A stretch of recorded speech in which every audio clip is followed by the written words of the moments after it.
Today we are going to quickly review the basic concepts of collision. In this chapter, today we are going to take up the first thing is what is meant by collision. The next one is impulse, what is meant by impulse. Third one is line of impact. Then what is meant by line of impact. Next one is classification of collisions. After that, impulse of reformation, deformation, then one dimensional collision, elastic, inelastic, plastic collisions, that what we are going to briefly review today. First thing is what is meant by collisions, in what way it is going to be useful in physics. Particularly collisions are the events, any event where interaction between the bodies, colliding bodies. Colliding bodies may be many, 1, 2, 3, any number of bodies may be there, need not be only collision between two bodies. Number of bodies may be involved in the collision. Collision is a process or event in which large interaction force acts between the colliding bodies during a very short interval of time. What is meant by large or short? It is always relative. When compared to the forces colliding bodies experience before their collision, whatever the forces they experience, when compared to that during collision time, the force experienced by them is very large. That's why during collision event the interaction force is large. Interaction force means one colliding body exerting on the other colliding body. So that is the collision interaction force. Such force is very large when compared to otherwise force acting on the bodies other than collision time. That is one. During a short interval of time, what is meant by short interval when compared to what? When compared to the forces, when compared to the time of observation of the colliding bodies. During the time of observation, bodies may be moving. Over a longer interval of time, when compared to the time of observation, time they are going to interact is very small. Such event where large interaction force during a very short interval of time, particularly this large interaction force and the short interval of time, they are very difficult to measure and observe.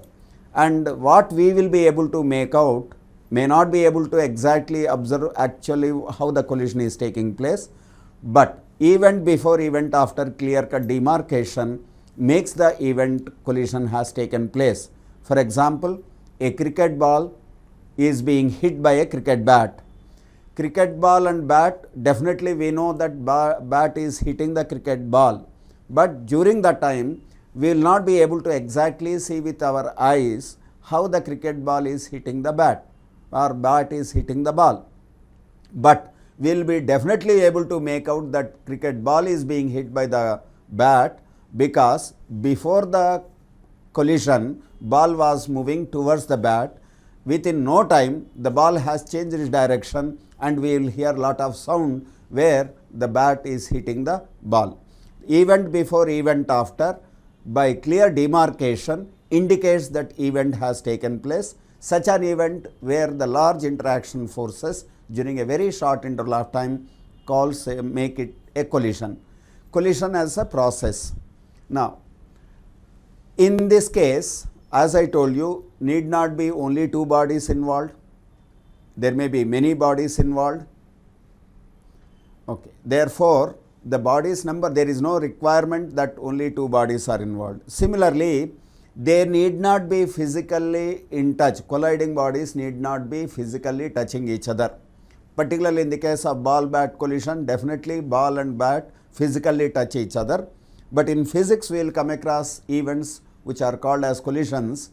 Is one of the examples is alpha particle scattering in the Rutherford's experiment. In the case of Rutherford's experiment, alpha particle beam is directed at gold foil, and we observe that according to Rutherford's conclusions, many of the alpha particles go in different directions. Some under large angle deviation they undergo, some undergo no deviation at all. When one in very large, 1 in million alpha particles, they are undergoing completely reflection, 180 degrees deviation. So indicating that there is this event, this alpha scattering by the gold nucleus is considered as collision. So why it is called collision? In this case, none of these alpha particles actually physically touch the gold nucleus, but this event as collision. The reason is alpha particle beam directed at the gold nucleus with high energy, alpha particle goes to nearer to the gold nucleus. Because of large repulsion, gold nucleus has a positive charge, alpha particle also is positively charged. There is going to be a strong Coulomb repulsion, makes the alpha particle to get deflected in different angles. When compared to the observation of the alpha particle motion, the time it spends nearer to the gold nucleus is very, very small. And before the event, alpha particle was moving along a particular line, but after the event, alpha particle is going in different directions. Event before, event after, we have clear demarcation. If you consider this as gold nucleus and alpha particle is approaching like this, alpha particle in different alpha beam, when we consider alpha beam and different directions, alpha beam will go like this, different directions it will go. Therefore, but 1 in alpha, 1 in million may be turning back. In all these cases, none of these alpha particles touch the gold nucleus, but this event we call it as collision. The reason is large interaction force, Coulomb's interaction between alpha particle and gold nucleus. Event before, event after. Event before, alpha particles are moving towards right. Event after, they are found at different angles, including 180 degree angle alpha particles are observed. Therefore, event before, event after, clear demarcation is there. And when compared to the time of journey of the alpha particle, time it spends nearer to the or in the vicinity of gold nucleus is very small. Because of that reason, even though there is no physical touch between alpha particle and gold nucleus, this event we call it as collision. There is also another event where identity of the colliding bodies need not be maintained in the collision. Identity of the colliding bodies is lost. For example, in the case of proton, a proton that is denoted by hydrogen nucleus, a proton directed towards silver nucleus, aimed at silver nucleus with high energy, almost to 25 million electron volt proton, high energy proton is aimed at silver nucleus. What happens? Though silver nucleus is positively charged, proton is also positively charged. Because of high energy of the proton, it will be able to overcome the repulsive force of the silver nucleus. But because of that, what happens? It is going to enter into silver nucleus. It penetrates into the silver nucleus, gets into silver nucleus, forms a silver nucleus, excited silver nucleus. That is, this proton enters into silver nucleus and makes the silver nucleus get excited. It is called excited silver nucleus. This takes place in the order of 10 to the power of minus 6 seconds. During a time interval 6 seconds, 10 to the power of minus 6 seconds, alpha proton will be inside the silver nucleus and comes out as alpha particle and palladium nucleus. So in this case, no longer proton and silver nucleus are there. Proton and silver nucleus both are vanished here. In that place, we will get an alpha particle and palladium. Means identity of the colliding bodies is lost, new particles are observed, but even then this event we call it as collision. The reason for this event to be called as collision is, one, there is a large interaction force here. What is that large interaction force? Proton is entering into silver nucleus, where the proton is under the influence of silver nuclear forces. what we know is among the forces in nature, strongest of the forces are nuclear forces. Therefore, proton inside the nucleus experiencing that is nature's strongest forces. Such strongest force when how much time? Hardly 10 to the power of minus 6 seconds during a very, very short interval of time. When compared to time of approach of the silver nucleus, time it spends inside the silver nucleus is very small. Then after that, what is happening? Event before, event after. Event after has alpha particle and palladium. Therefore, clear distinction is there, event before, event after. Therefore, this event we call it as a collision. Similarly, there is another collision we come across in physics where the event we call it as collision, though there is no particles are present.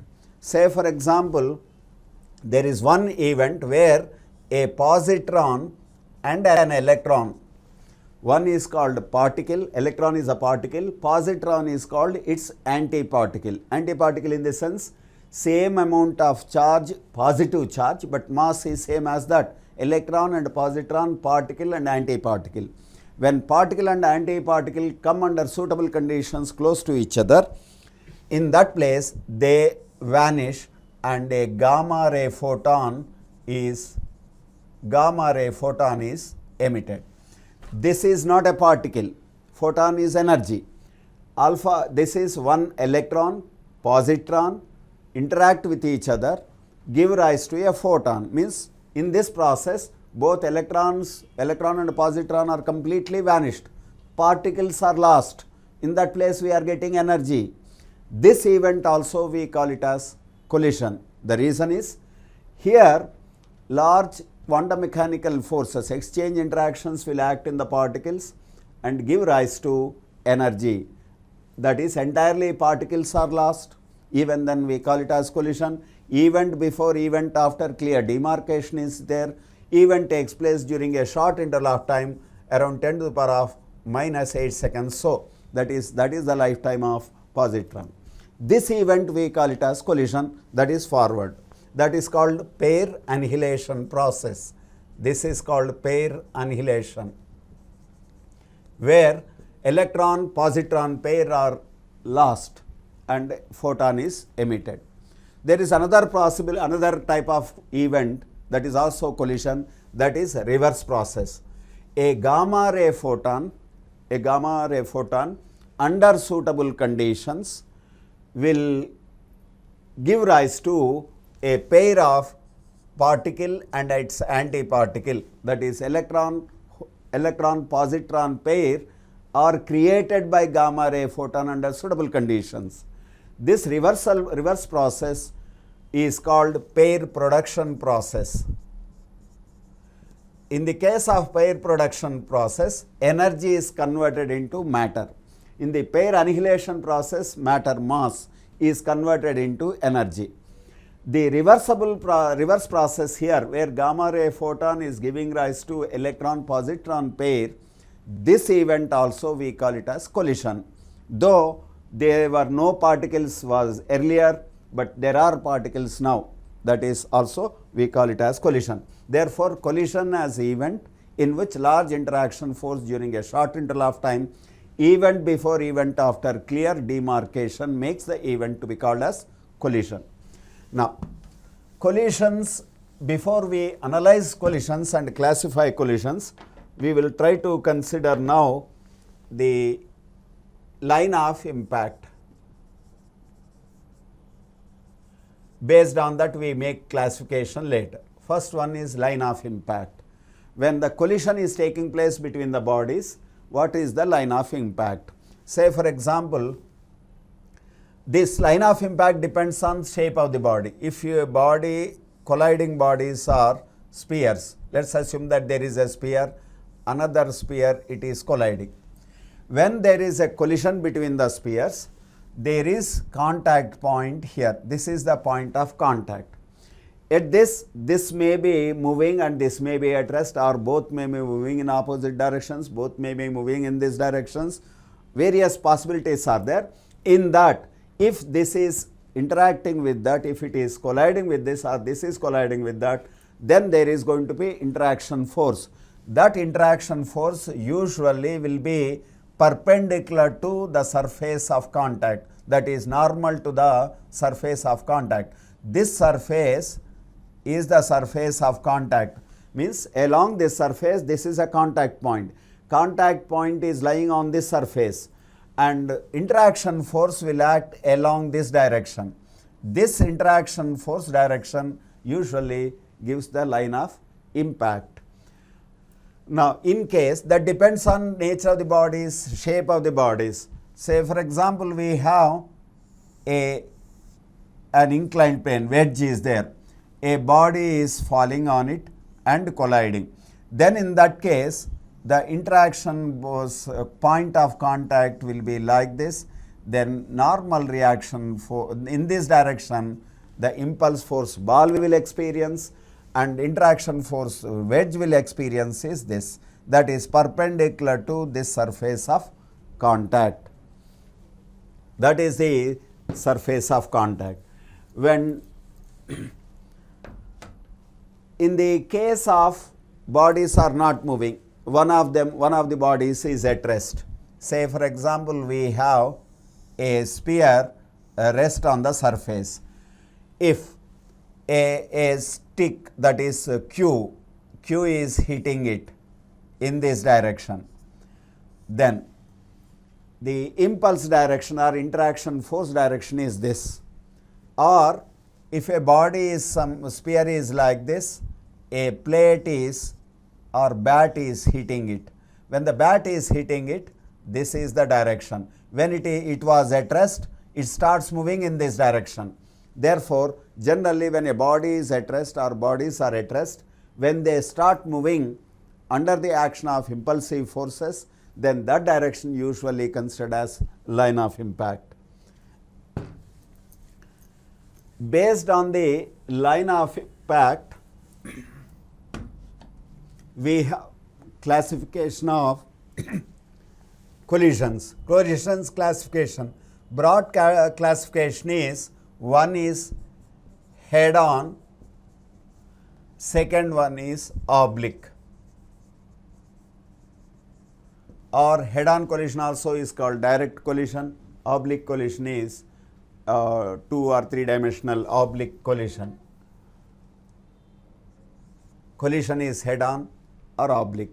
Based on this classification is based on line of impact, this classification.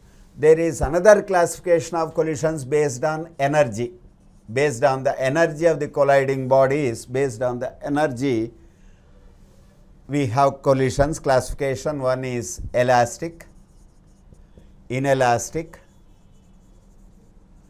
and in this case inelastic we have inelastic and plastic. Completely inelastic we have collisions.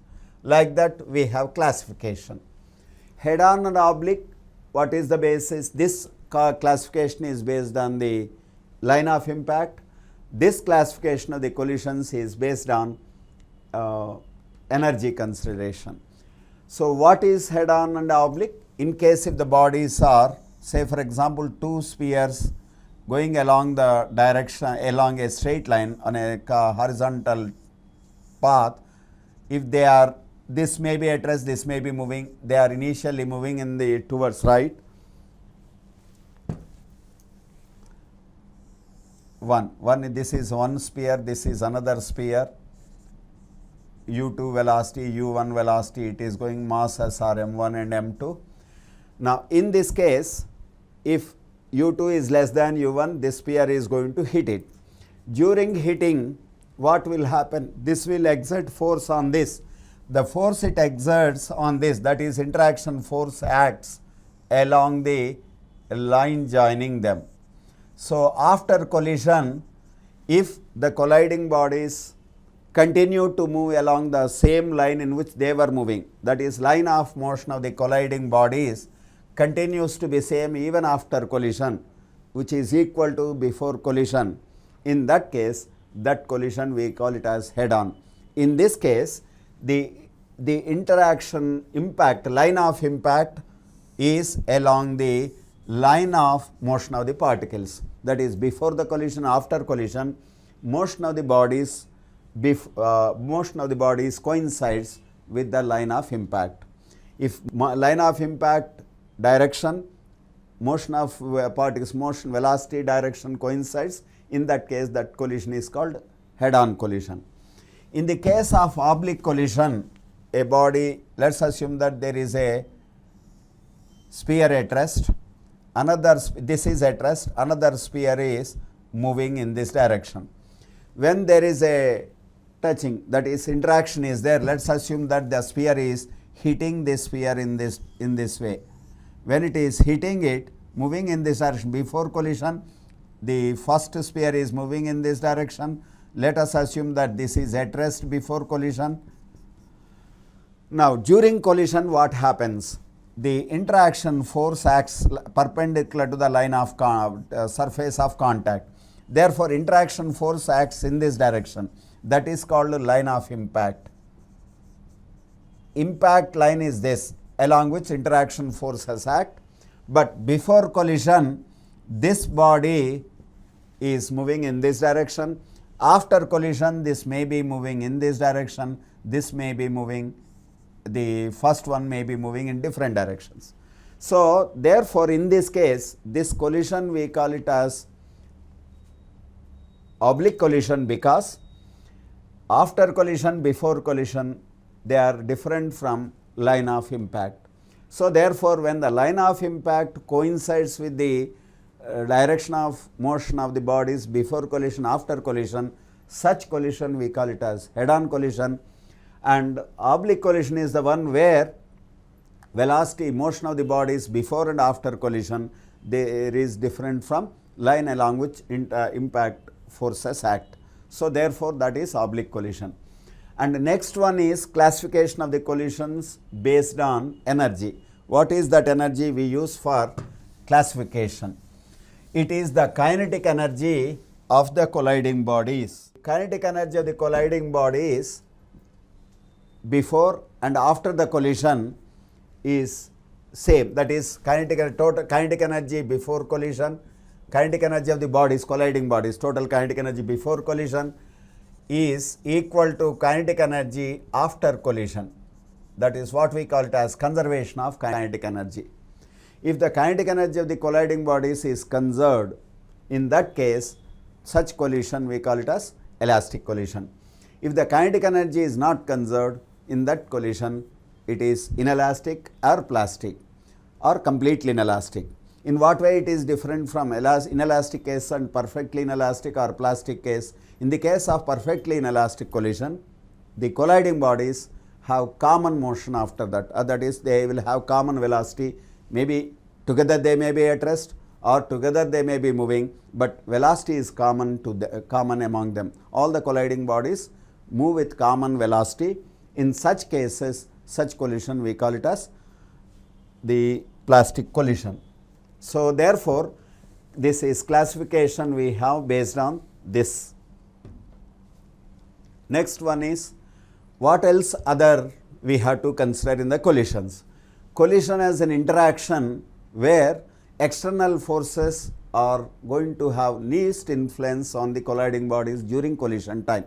Otherwise, external forces may be acting, but during collision time we assume that large interaction force acts on them. When compared to those large interaction forces, gravitational force or such external forces are very negligible.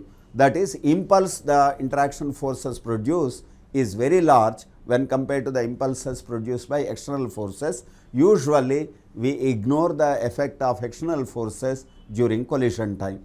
Since collision is an event interaction involving no external forces, the linear momentum of the system is to be conserved.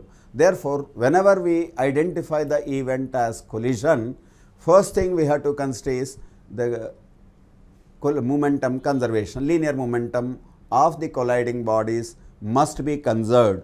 That is, collision before, event before, means before the collision, total linear momentum of the colliding bodies must be equal to the total linear momentum of the system after collision. that is colliding bodies. So therefore, first one for collisions, main thing, important thing you have to consider is conservation of linear momentum. Is a vector, linear momentum is a vector quantity, therefore conservation of linear momentum is the point, that is momentum. Collision, whatever the event we call it as a collision, one is the conservation of linear momentum. Next one is, depending upon the nature of the collision, kinetic energy may be conserved, may not be conserved. If kinetic energy is also conserved, such collision we call it as elastic collision. And in the case of inelastic collision, conservation of linear momentum is there, but kinetic energy is not conserved. Even in the plastic collision, kinetic energy is not conserved. So therefore, common thing for all type of collision is conservation of linear momentum. So next one is interaction force. What kind of interaction force? Why interaction force has come into picture? Then how to calculate effect of interaction force during collision time. Collision time is very, very small and collision forces, interaction force are large. Such large forces act during a very short interval of time. Therefore, it is an important point to analyze how they are going to affect. For example, when we consider a cricket bat hitting a ball, careful observation, that is slow motion picture of this in the TVs, when we observe, during collision time, both bat and ball undergo deformation. That is, there is going to be deformation, ball and bat undergo. That is, there is going to be elastic forces come into picture and they will try to reform. That is, restoring forces come into picture, they will try to reform. Such forces means ball as well as bat will experience. Ball during collision time, first it will experience force in this direction, that is, bat is going to cause the deformation on the ball. Therefore, deforming force will act on the ball. Therefore, the ball in turn, elastic forces are developed, restoring the elastic forces, restoring forces are developed. Those restoring forces will try to reform. So therefore, ball and bat experience forces. Those forces are variable in time, variable in magnitude, but direction is same. That is, the bat always exerts force on the ball, but during that time, contact time, the force is not of constant magnitude. It is going to be continuously varying.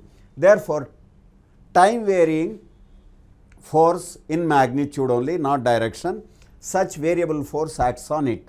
And also same way, bat is going to experience in turn an equal and opposite force on it. Therefore, this also time varying force. But time varying force acts during a very short interval of time. Therefore, the force graph, when we consider, force increases and then decreases. This time where Ti and Tf, when we plot a graph, this is a graphical representation of variation of interaction force with the time. In this case, what happens? This is the collision time. During this time, the interaction force increases to maximum and then decreases, drops to 0. After that, they are now separate, means during this time they are interacting. Area under the curve of this, that is what we call it as f dt integral, this is what we call it as impulse. So therefore, cumulative effect of force and a short interval of time in which this impulse experienced. Therefore, we cannot calculate the force and time here, but its effect impulse we will be able to make use. Therefore, both ball and bat experience impulse. First, the ball will experience impulse of deformation in this direction. Impulse of deformation in this direction. After collision time, this is the collision peak. This is collision taking place. Up to this, there is a deformation.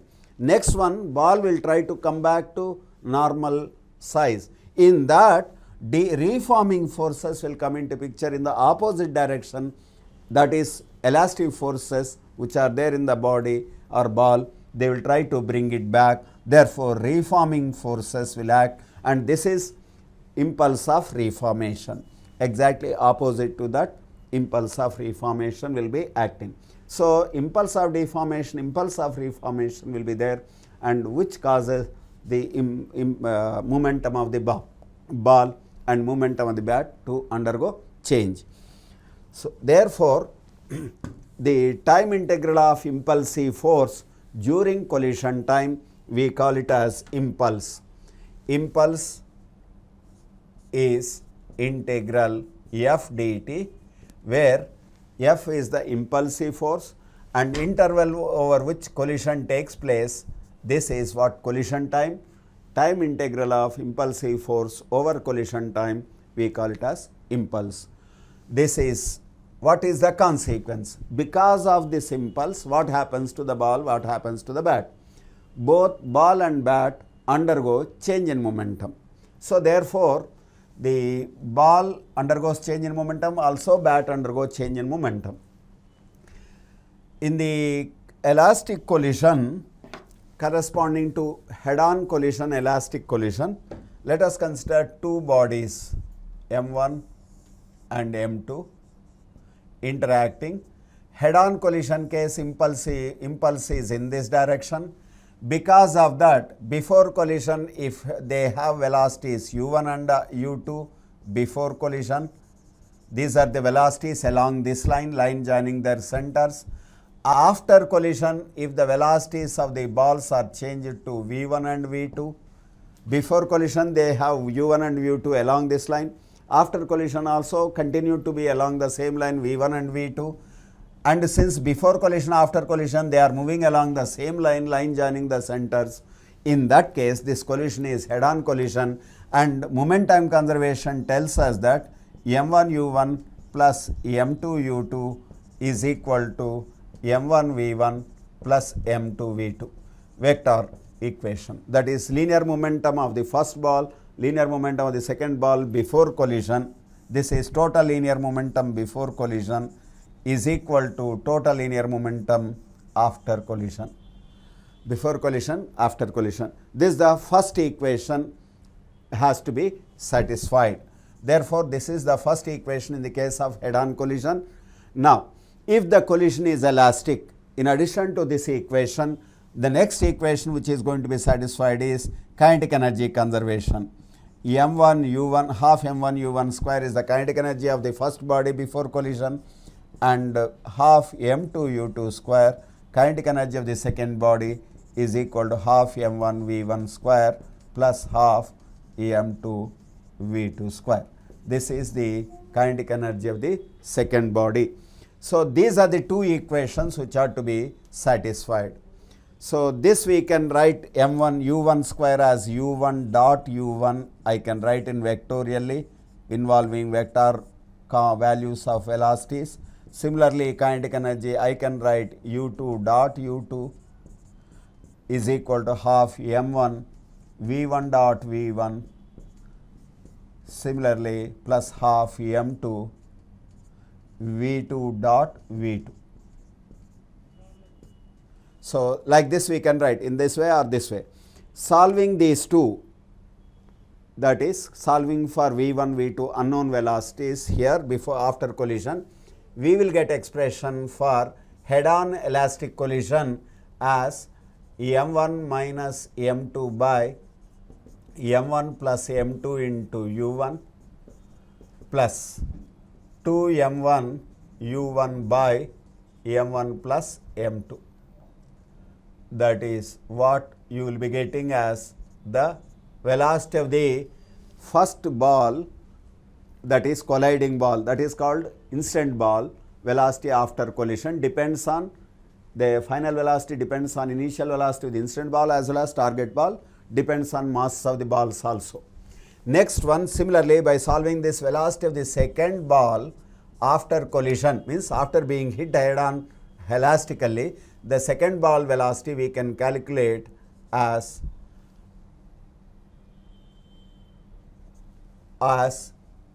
2m1 u1 divided by m1 plus m2 plus m2 minus m1 by m2 plus m1 u2. Just interchanging the subscripts, we will get this expression. This is velocity of the second ball after collision. These are the two velocities of the colliding bodies after collision. In what kind of collision? This collision what we have considered is elastic, head-on, elastic collision. In the case of head-on elastic collision, these are the values. So, here various cases we can analyze. One, the masses may be same, masses may be different. So, that we will consider in the next class. Here what we have considered today. First thing is what is meant by collision. Under what conditions an event in physics can be called as collision. Next one is what is meant by impact, line of impact. How line of impact decides the nature of collision, head on or oblique collision. The next one is how classification of the collisions is taking place. That is type of collision is, should I start? Okay. The type of collision we can based on what? That is energy conservation, that is elastic, inelastic, plastic. In the case of elastic collision, linear momentum, in all these collisions linear momentum is conserved. Why the linear momentum is conserved? Because there is no external influence or external force involved in the time of collision, and because of that the linear momentum is conserved. Then based on the energy conservation we have elastic, inelastic, plastic. Elastic collision where kinetic energy is conserved, just now we have seen. In the inelastic collision and plastic collision, kinetic energy is not conserved. That is how we have reviewed today. Head-on collisions, in this head-on elastic, inelastic, plastic collision, and take up examples and how to calculate the impulse of deformation, impulse of reformation. So, yesterday we have in the head-on elastic collision, case, we have written the expression final velocities of colliding bodies as m1 minus m2 by m1 plus m2 into u1, where u1 and u2 are the initial velocities of the bodies, m1 and m2 are the mass of the bodies, to m2 u2 by m1 plus m2. And similarly, v2 we have calculated as 2m1 u1 divided by m2 plus m1 plus m2 minus m1 by m2 plus m1 into u2. So, this once you are able to write the first equation by changing the interchanging the subscripts, we will be able to write the second equation. This equation is valid or can be used for head-on elastic collision. Head-on elastic collision only it is valid. So, in this case various cases of depending upon the relation between the masses, depending upon whether the second target body, this second body is called target body, first body is called incident body, one of them is at rest. So, first case we consider for m1 is equal to m2 is m. Two bodies are identical and assume that target body is initially at rest, that is a body moving towards another body, identical body which is at rest. In this case what we get is v1 is equal to 0 and v2 is equal to u1. Means what? First body which was moving comes to rest and the second body takes up the velocity of the first body before collision, means it is going to transfer its velocity to the second body. This is the case. Now, if u2 is not 0, for u2 not 0 case means target is not at rest, what we get for the same m1 is equal to m2 and m, we get V1 is equal to U2 and V2 is equal to U1. They exchange their velocities. In the case of head-on elastic collision between identical bodies, the velocities after collision are simply exchange. Means first body comes out with velocity of the second body comes out with velocity of the first body. This is first conclusion. For example, a body of mass 4 kg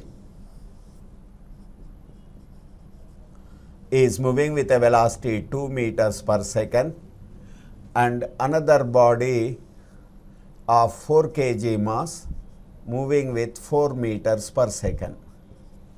Okay, this is call it as A and B. Before collision, these are the velocities. And assuming that the collision is taking place along the line joining them, therefore it is one dimensional elastic collision or head-on elastic collision. Then after collision, we can straight away write this body A now starts moving towards left with 4 meters per second. The first B body, the body ball B, which was moving towards left, will now move towards right with 2 meters per second. Simply exchange of velocities. That is about the head-on collision, elastic collision. Now, another simple case is based on this idea. We have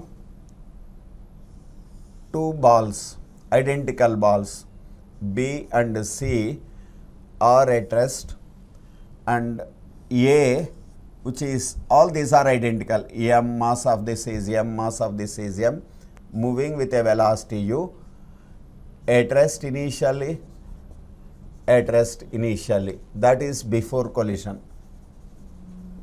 Before collision, these are the velocities, means A is moving with a velocity U towards B and C, both of them are at rest before collision.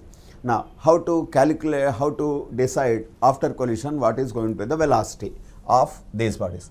First, we can consider that first A is going to collide with B. When A is colliding with B, A comes to rest because these two are identical bodies.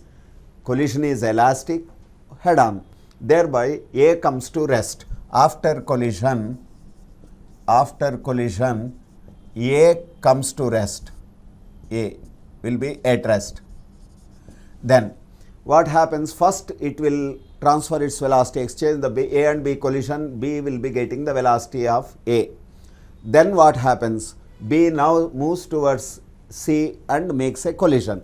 Finally, after final collision, B comes to rest. B will be at rest. Means first B takes the velocity of U, then transfers its velocity to C. Finally, A is at rest, B is at rest, and C now will be moving towards right with a velocity U. So, this is after collisions, two collisions between A and B and between B and C collisions take place. After collision, C will be taking up the velocity of A finally. But before the collision, B is at rest. After final collision, B is still at rest, but C will be getting the velocity of A transferred to it. Similarly, another example, we can take a simple example where the velocities are exchanged. So, we consider two bodies, mass M, this also another mass A, ball B, both are of same masses, moving with velocity U. This is at rest, B is at rest, and C is also at rest, and D, identical ball. All balls are identical. D, whose mass is M, started moving with velocity U. And all are along the same line, and collision is elastic collision between them. What happens after collision? Finally, this is before collision, this is situation. After collision, what happens? A collides with B, transfers its velocity to B. Now, B starts moving towards right, and D collides with C, and C will be moving towards right. Then collision between B and C takes place. After collision, what happens? Because these two are identical bodies, C velocity will be transferred to B, B velocity is transferred to C. Then after that what happens? Earlier B was at rest, first collision case we will say. First collision takes place between A and B here. Therefore, A comes to rest and B starts moving with velocity u. First collision between these two. First collision between these two, C starts moving towards left with velocity u, D comes to rest. D will be at rest. Okay, D will be at rest, C will be moving towards right. This is first collision. First collision between A and B, first collision between D and C. Next what happens? Now collision between B and C takes place. Then after this collision what happens? B now moves back because it will take up the velocity of C. Now moves back with velocity u, and C turns back with velocity u because there is exchange of velocities. C will be moving right this. Then D is at rest and A is still at rest. This is next collision between B and C. Then afterwards what happens? There will be a collision between B and A. Then after this collision, it is going to be identical balls, therefore B will be transferring its velocity to A. Finally what we will have is A will be moving towards left with a velocity u, B at rest and C at rest, and D now moving towards right with velocity u. After 2-3 collisions among the colliding bodies, simply the A and D, they move in opposite directions and both B and C are at rest. This is the head-on collision. Now, in the head-on elastic collision, how to calculate deformation of impulse, reformation of impulse, impulse reformation, impulse deformation. What actually happens between two bodies is, say this is one body and this is another body, M1 moving with velocity u1, M2 moving with velocity u2 along the same line. We are talking about head-on collision, and elastic collision we are considering. This is before collision, they are moving in this direction with u1 greater than u2. Means ball M1 is colliding with ball M2 from behind. Now this is before collision. Then after collision what we observe is, after collision takes place, the velocity of the ball M1 mass, let us assume that becomes V1, and M2 ball velocity becomes V2. This is after the collision. After the collision, these are the velocities. Now this and this, during this time when individually before collision, after collision there is no interaction, but during collision there is going to be interaction. What is going to happen? During the collision, the bodies start experiencing, assuming that there is a physical touch, deformation takes place during the collision. During the collision, the ball A will experience deforming force towards left. That is, first ball will experience deforming force towards left, exerted by the second ball. Therefore, first ball shape is going to undergo change because of deformation. The reason is ball M1 is supposed to be possessing some elasticity. Therefore, deformation takes place. And because of the deforming force acting towards left on the first ball due to second ball, the velocity of the first ball goes on decreasing. And how long it will decrease? During that velocity decrease, because of the deforming force, ball M1 undergoes deformation. It is undergoing deformation, and also because of that force, velocity goes on decreasing. Therefore, deformation goes on taking place for up to a certain extent, where the ball undergo maximum possible deformation. Beyond that, it will not be able to undergo deformation. During that transition time, the velocity of the first ball is supposed to be changed to V. That is a velocity where the ball has decreased from u1 to v, the ball velocity has decreased because of the deforming force and the impulse of deformation, and final velocity of the ball at the end, at the maximum deformation case, when the ball undergoing maximum deformation, the velocity is changed to v. It is less than the velocity u1. Similarly, during collision time, the second ball also will be experiencing deforming force towards right. So therefore, the second ball also, it was initially moving with velocity u2, because in that direction the deforming force is acting on m2. Therefore, impulse of deformation is acting on m2 towards right, both impulsive force and impulse of deformation. Therefore, velocity increases from u2 to same velocity as that of first ball at the time of maximum deformation. This is at the time of maximum deformation.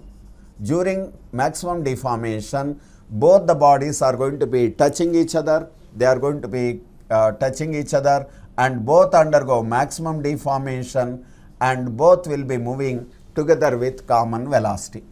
This is during the interval, that is during the interval from 0 to maximum deformation takes place. This is called collision time of deformation. Next, what happens? Now both the spheres are under maximum deformation, then because they are possessing elastic property, they will try to restore to the original value. Therefore, what happens? This will try to experience a force in this direction, body will try to come back. Therefore, restoring forces will act in this direction, increasing the velocity to v1 and decreasing the velocity to v2 for the second. Therefore, before during deformation, what happens to m1? m1 was moving with velocity u1 initially and experiencing deformation impulse jd in this direction towards left, because the second ball is pushing it towards left, and finally at the end of deformation, final velocity becomes v. Therefore, we can write minus jd is equal to m1 v minus u1. This is what we write for the equation of deformation impulse equation. So therefore, jd we can find, minus jd we are writing because initial momentum, final linear momentum of the ball is in the forward towards right, but it is experiencing impulse of deformation impulse towards left. Therefore, minus jd is equal to m1 times v minus u1, or jd now equal to m1 into u1 minus v. This is the impulse acting on the first ball. What about the second ball during that deformation? During that case, second ball will be now deforming, impulse of deformation experienced by it is towards right. Its velocity before collision was u2, its velocity is increased to v. Therefore, in this case, jd is equal to m2 into v minus u2. So this is about the calculation of impulse of deformation. This is during first part of the collision, first part of the collision time, till maximum deformation occurs, impulse acts, and ultimately at maximum deformation both the spheres will be moving with common velocity v. This will take place the first half of the collision time, first part of the collision time, need not be exactly half. Now during next part what happens? Reformation. During reformation time till maximum reformation means both the balls come to original shape because of the restoring force developed due to elasticity, and during reformation the velocity of first ball, now at the end of maximum deformation velocity of the first ball is v. V is the velocity, and experiencing reforming force in this direction. First ball is experiencing reforming force in that direction, and its velocity is increased to v1. Finally, velocity of the ball after collision is final velocity is v1. From common velocity v to v1 transition is taking place because of the impulse of reformation Jr, we write. So therefore, we can write the equation here for the first ball after collision impulse of reformation as m1 into v1 minus v. That is about the impulse of reformation on the first ball. For the second ball, the reforming impulse is going to be in this direction, whereas its velocity is towards right with v and final velocity is towards right with v2. Because at the maximum deformation case, velocity of m2 was towards right, which was v, and after collision, after reformation is over, because of this impulse of reformation, its velocity is changed to v2. Therefore, we can write for m2 minus jr is equal to m2 v2 minus v. Final minus initial velocity is equal to change in momentum, m2 into change in momentum, that is change in momentum is equal to impulse experienced. From this, we can calculate impulse of deformation, impulse of reformation. Then what is going to happen during the deformation time? The kinetic energy of the first ball will be decreasing and kinetic energy of the second ball will be increasing during deformation time. And the total kinetic energy of the bodies before collision, that is half m u1 square, half m2 u2 square. Now finally both of them are moving together. Therefore, during deformation time till maximum deformation occurs, what happens? Initial momentum m1 u1 plus m2 u2. Now when they are going together moving as common with common velocity at the time of maximum deformation, momentum conservation takes place because its action reaction forces, only internal force are involved, linear momentum is conserved. Therefore, we can write. Now in this case what happens? There is going to be loss in kinetic energy at the time of deformation. During deformation there is a loss in kinetic energy. Initial kinetic energy is this, final kinetic energy at the time of maximum deformation is this. There is going to be loss in kinetic energy at the time of deformation. In each totally system kinetic energy is decreased. Where does this go? During this time, the balls are undergoing maximum deformation. Therefore, whatever the loss in kinetic energy here accounted for, energy is stored in the system in the form of elastic potential energy. Therefore, during maximum deformation case, maximum elastic potential energy stored is this. So therefore, for this part, during that part of the deformation, kinetic energy is stored in the form, loss in kinetic energy is stored in the form of deformation elastic potential energy. Since it is a potential energy can be completely recovered back, during reformation this energy is converted into kinetic energy of the first and second balls. Therefore, we will be able to calculate in the head-on collision by this way, impulse of deformation, impulse of reformation and maximum potential energy in the during the collision time in the form of deformation or elastic potential energy is stored in the configuration we can write. This energy is stored in the formation of the deformed sphere balls, two balls. This is about the head-on collision.